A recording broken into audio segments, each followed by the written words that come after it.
All right, we're kicking off the first episode of Lind on Learning, which is a slight variation of Catherine Cape's recommendation of Lind in Learning. Love it. So thank you for that.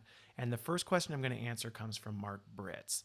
And his question was, how do you differentiate digital learning from e-learning? And I'll answer that in two parts. The first part is, when I think about e-learning, I think about a very specific activity in the L&D life cycle. It's in that content development phase, and it's the activity of taking content from one format and moving it into another. So you might be taking a PowerPoint, a traditional classroom learning environment, and moving it into a digital package. You might be taking a very long video, you might be chopping it up into a series of micro learnings or whatever.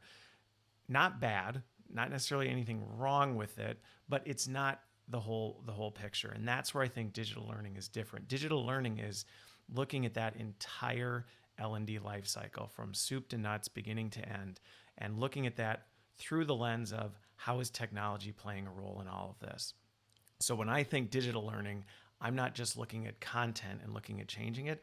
I'm thinking about what are all the aspects of the activity in L&D and how is technology potentially impacting that, and what are the ways we could do it differently, which leads to the second half of that.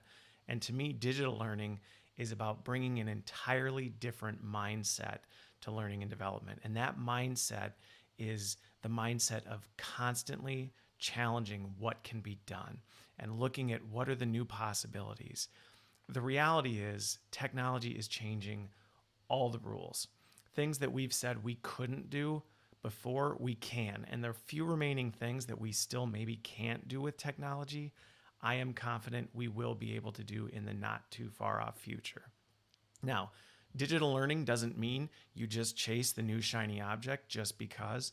It's still all the quality things we think about in L&D of focusing on outcomes, doing things that are going to have a business impact, making sure that we're measuring those results.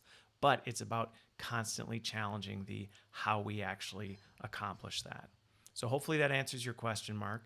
And if you want more details, feel free to comment. And thanks everybody else for watching, and keep the questions coming.